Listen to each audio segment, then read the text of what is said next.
안녕하세요. 안면거상을 사랑하는 의사 더플랜 성형외과의 박준영 원장입니다. 오늘은 안면거상 수술 시에 병행하면 좋은 수술에 대해서 알려드리는 시간을 갖도록 하겠습니다. 안면거상의 수술 목적이 젊어 보이게 하기 위한 것이긴 하지만은 안면거상이라고 해서 안면 전체가 좋아지는 것이 아니기 때문에 이목구비를 포함한 전체적인 분위기를 젊게 보이게 하기 위해서는 다른 수술과의 조합이 필수적이기는 합니다. 제 개인적인 생각으로는 굳이 안면거상만을 한다고 해서 수술하지 않은 부위가 더 나이가 들어 보인다거나 흔히들 말하는 밸런스가 깨진다라고 생각하지는 않습니다. 하지만 전체적으로 젊어 보이는 인상을 주기 위해서는 안면거상과 병행하면 좋은 몇 가지 수술들이 있고 반드시 같이 해야 되는 것은 아니지만 과하지 않고 좀 아름다움을 지키는 선에서 환자분과의 상담을 통해 어떤 수술을 병행할지 결정하고 있는 편입니다.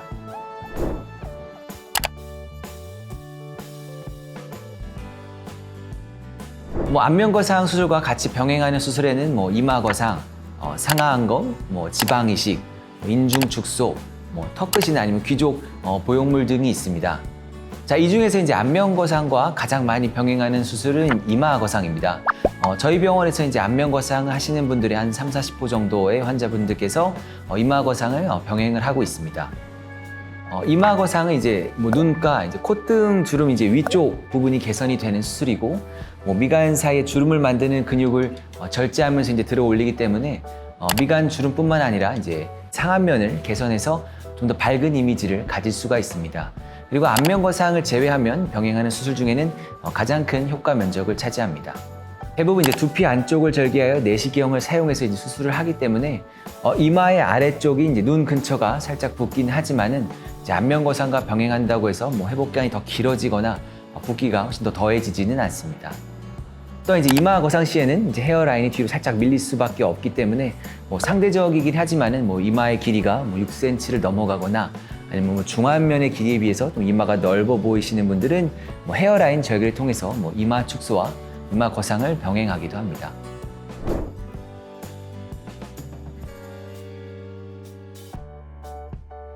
정상적인 과정이긴 하지만 얼굴에 노화가 진행이 되면 입술과 입술 근처의 지방이 위축되어 탄력이 떨어지게 되고 상악동과 코의 베이스 부분에 뼈의 흡수가 일어나서 인중이 좀 길어져 보이게 됩니다. 그리고 길어진 인중은 하안면의 노화가 드러나게 되는 원인 중에 하나가 될 수가 있습니다. 젊은 분들의 입술의 경우에는 윗입술이 아랫입술보다 한 1-2mm 정도 앞으로 나와 있고 약간 더 얇고 전체적으로 탄력이 있고 큐피드보라고 불리는 붉은 입술과 피부의 경계가 명확한 편입니다. 또한 인중의 골도 조금 더 깊습니다. 인중의 절대적인 길이는 물론 얼굴의 비율에 따라 좀 다르긴 하지만은 주로 11에서 15mm 정도라고 알고 있습니다. 또 인중 축소 시에 절제해야 되는 피부의 양이 조금 다 다르지만은 미소를 살짝 머금었을 때 앞니의 한 3분의 2 정도 혹은 1에서 3mm 정도가 보이게 하는 것이 가장 이상적이라고 할 수 있고 입술 자체의 탄력이 떨어진 경우에는 지방이식을 병행하는 경우도 있습니다.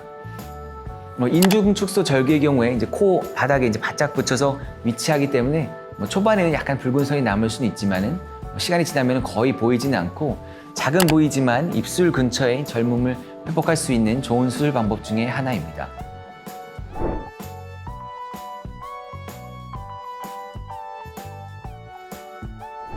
상하안검은 항노화 수술 중에서는 아마 가장 많이 시행하고 가장 많이 들어보셨을 수술일 것 같습니다.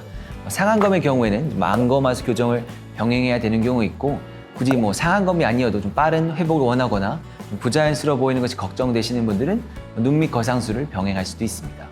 하안검 수술은 눈 밑 피부가 좀 처지거나 눈 밑 지방이 튀어나오신 분들의 경우에는 병행을 하고 있고 예전에는 좀 피부를 많이 잘라서 수술했기 때문에 애교살이 없어진다든가 아니면 안검 외반증이 생기기도 했지만은 최근에는 애교 근육을 없애지 않는 방법들을 다들 알고 계시고 외안각 보정술을 병행하거나 아니면 눈물 고랑 쪽에 지방 재배치 혹은 앞볼에 지방을 같이 리프팅하는 방법도 시행을 하고 있습니다.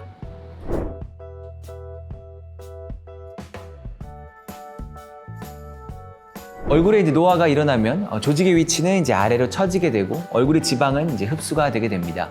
물론 안면거상의 경우에는 아래 처진 조직의 위치는 올려줄 수는 있지만은 줄어든 지방의 볼륨은 다시 살릴 수가 없기 때문에 빠진 지방의 볼륨의 경우에는 과하지 않는 선에서 지방 이식을 통해서 특정 부위에 볼륨을 더해주면은 보다 자연스러우면서 생기 있는 얼굴을 만드는 데 도움이 될 수가 있습니다.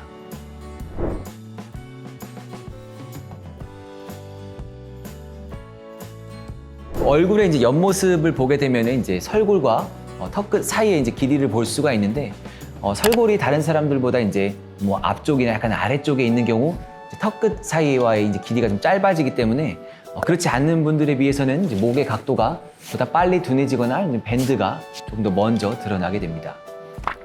이런 경우에는 턱끝 모형물을 삽입해서 이제 이 사이의 길이를 길게 해주면은 턱의 깊이가 더 깊어져 보이는 모양을 만들 수가 있고, 또한 턱밀 리프팅을 통해서 이제 설골과 턱끝 사이에 이제 근육과 지방을 제거하고 안면 거상을 같이 하게 되면은 보다 이제 깊고 선명한 옆모습을 만들 수가 있습니다. 팔자의 경우 이제 노화가 진행이 되면 뼈에 흡수가 일어나서 팔자가 좀 더 깊어 보일 수 있기 때문에 팔자 부위에 뭐 지방이나 뭐 필러나 보형물 등을 삽입을 할 수가 있고, 물론 각각의 장단점이 있긴 하지만은 세 가지 중에는 이제 가장 높이감을 줄 수 있는 것이 보형물이기 때문에 필요한 경우에 뭐 팔자 보형물을 삽입하거나 아니면 뭐 지방, 필러를 넣을 수도 있습니다. 자, 여기까지 이제 안면거상술과 병행하면 좋은 수술에 대해서 알려드리는 시간을 가졌습니다. 사실 환자분들께서 이제 한꺼번에 많은 수술을 하게 되면은 더 많이 붓거나 이제 회복 시간이 길어지지 않을까 걱정하기는 하시지만은, 사실 안면거상 하는 것과 이제 회복 기간은 어떤 수술을 병행해도 거의 동일하고, 수술 시의 붓기도 대부분 이제 안면거상이 차지하고 있기 때문에 그런 부분은 크게 걱정하지 않으셔도 됩니다. 물론 이제 안면거상과 이제 다른 수술을 같이 하면은 유일한 장점은 이제 회복 기간을 한 번에 가질 수 있는 것이라고 생각합니다. 추가적인 수술을 병행해서 뭐 더 좋은 효과를 낼 수 있다면은 꼭 필요한 선에서 추천해드리고 있으니, 어떤 수술을 같이 받아야 될지 궁금하신 분들은 상담을 오시면 친절히 설명드리도록 하겠습니다. 지금까지 더플랜 성형외과의 박준영 원장이었습니다. 감사합니다.